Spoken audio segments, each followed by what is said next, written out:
at all. I think there's more, but obviously, so yeah, so definitely Raw side since that's where he's at anyway. Yeah, well, I mean, I'm thinking about it more on Reigns. I can see him cashing in on Randy over Reigns. Yeah.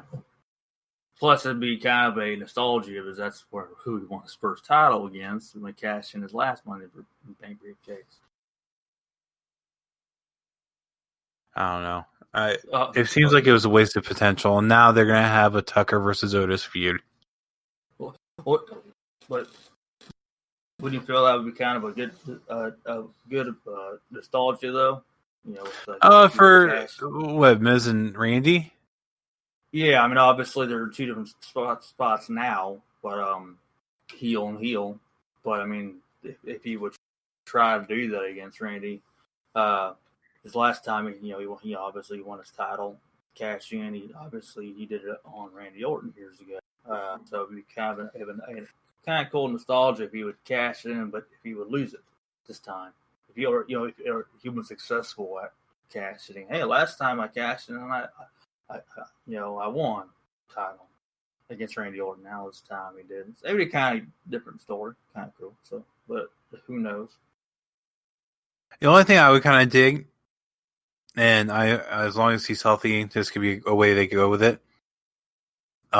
Edge makes Miz put it up on the line in a matchup, and for Edge to take it and then cash it in on Randy. That'd be kind of cool too. See if they would go along with that. But I don't know. I'm thinking of like right now with Otis, they were once building this character to be like this next guy that they might go with as a fan favorite, and now it's just like, oh, never mind. We're not going to do that Money in the Bank thing anymore. And now he's going to feud with his old tag partner because apparently WWE doesn't believe in tag teams because this is going to be the third tag team they broke up in like 2 weeks. So yeah, well, they broke up Machinery. They broke up New Day. And who else? They broke up. Yeah. The Iconics. Oh, the Iconics. Also, yeah, Angel and Andrade. Andrade.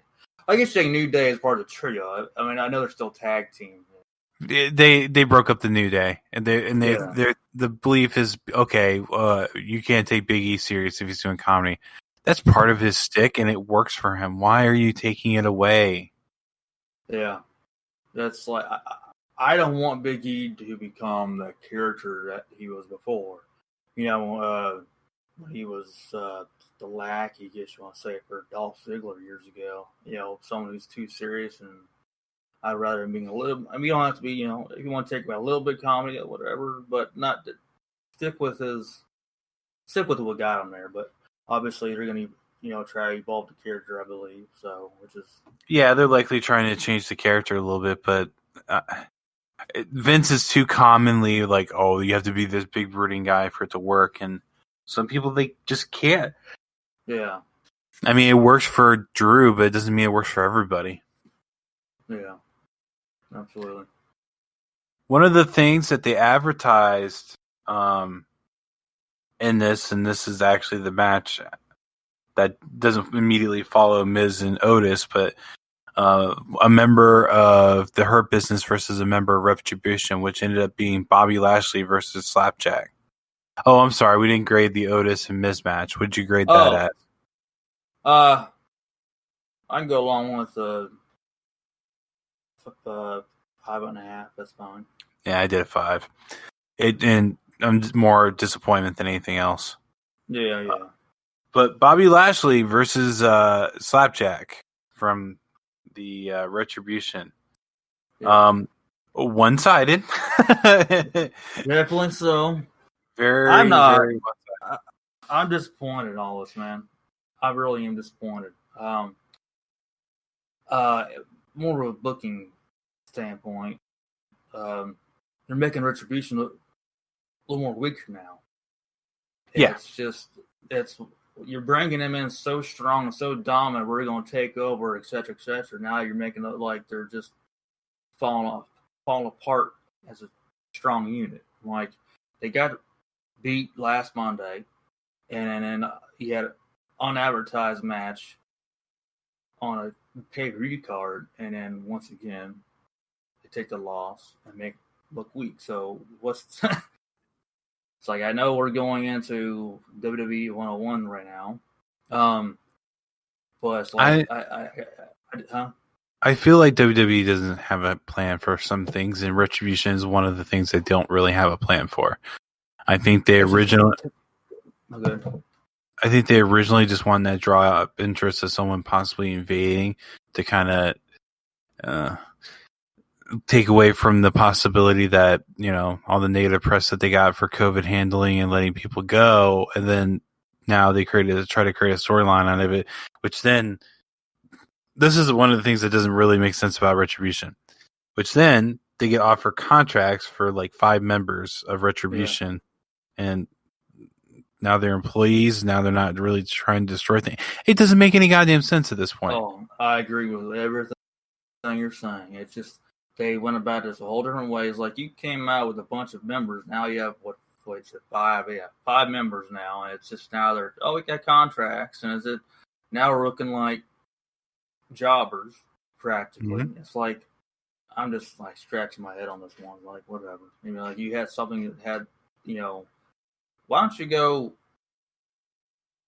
That's one thing about the booking. It's just you're not looking at sometimes the big picture. It's like you're looking at sometimes it's too week to week, and it's like make the big picture. So you have something valuable here, and I wasn't even a big fan of them only putting them on Raw. I mean, that doesn't make any sense. They're invading the WWE, not they're invading Raw. And it's just we're going to go, well, one side, it's the whole thing does not make a sense. It's like, no. So I'm losing interest into it, honestly. It's a worse version. Uh-huh. It's a worse version of Aces, how Impact handled the Aces and Eights. Oh, worse than that, yeah. Very much. Aces and Eights at least was somewhat interesting. Oh, yeah, by far. And when they had members join in, it was cool, too. But, you know, it was, I just like, you have something good here, and then I was like, okay, now what else you got? It ain't nothing to do with the members. It's just obviously, once again, that B word, the booking. That's like, y'all are just puzzling this stuff. So, yeah, I've lost interest. And, you know, you had a job, well, he had a bit of a surprising moment when Mustafa Ali was the leader, which some people would argue it was the wrong person or whatnot, and then that's fine. But it's more or less, just not taking it as serious as they should, and they just made it look like it's just they're making it look like now it's nothing. So that's all. That's just the way they went about it. So, I didn't rate this match very high at all. I didn't even rate it, so I'll just gave it a 3. Hey, there you go. That's what I'll give it to you. We're lucky if I didn't give it to you. Yeah, it's terrible. So I just like it just makes no sense, like at all. You know, if you're gonna do an unannounced match, do it with an undercard, not with something that's supposed to be this lethal disease. You know, I kind of obviously kind of mocking what Vince did back in years ago with NWO, but I just what their promos and their reasoning for being in there is not adding up at all on what's going on. It's not, and I don't understand why they decided to go the route that they're going with it. If you're supposed to have this renegade group that's supposed to try and destroy WWE, why would you offer them contracts, and why would they take it? Exactly. It's like, and that was the first big, obviously, that's really the first thing, period, that they did that was a wrong move. I was like, so if someone's invading your company, well, now let's offer them jobs. I'm like, are you kidding me? And they take off their mask, or, you know, to see another mask. I wasn't, what you call, big fan of that, but that's what it is. But I'm looking at the other side of it more. Okay, y'all are disrupting your company. So basically, it's like if a fan jumped in. I know it's storytelling, I get that, but if a fan jumped in, so you're going to offer a fan a job. It's not. It doesn't make any sense. a better company, you'll get a job. We're hiring. Right. Right. And the mask thing, I guess it really wouldn't be that bad if they had a mask on, but the mask looked dumb. Very, very dumb. There's something that I'm gonna bring up a certain person's name here, as we sometimes do, and I agree with him on this. I think we might even talked about it once before. Cornette recently said, "If you're gonna bring in people to invade your company, why are you going to especially wearing masks? It's visible.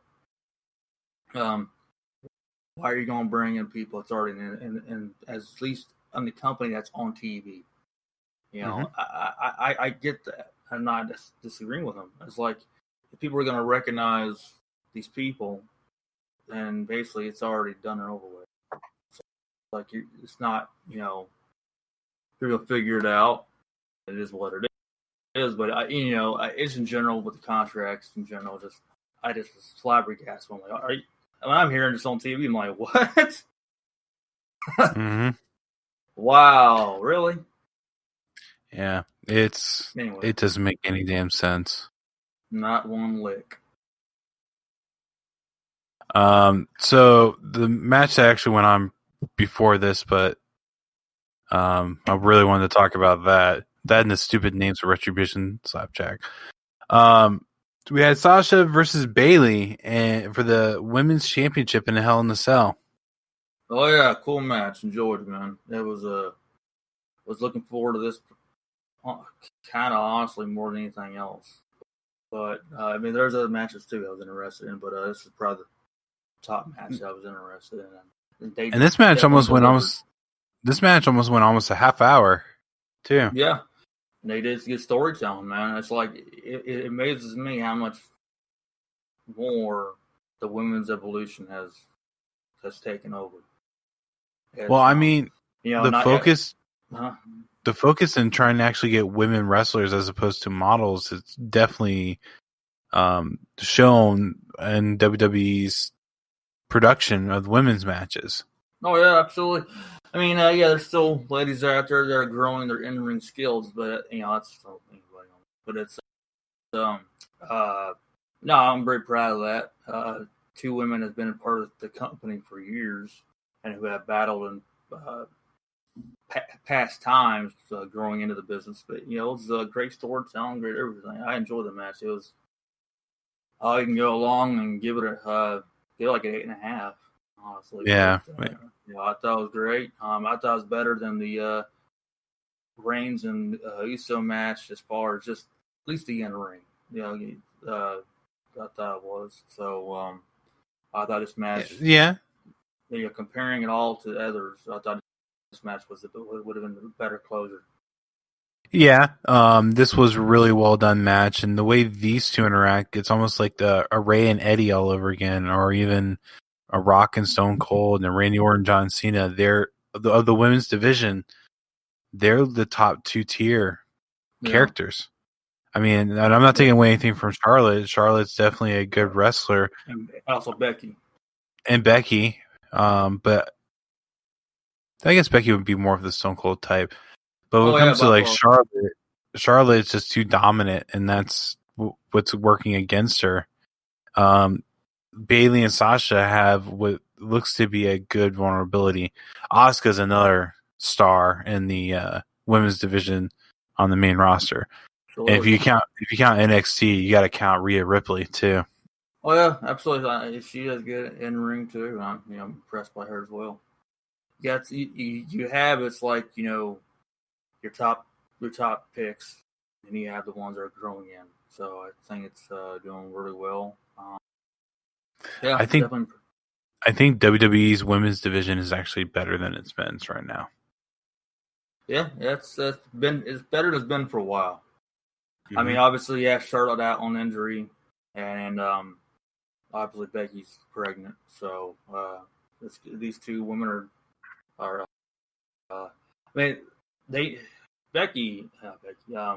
Sasha and Bayley's always been, for a long time, been two of the top women of the division. But and they're holding down the fort, so to speak, and as well as with Asuka too. So I give them all props, and if you obviously Rhea Ripley's doing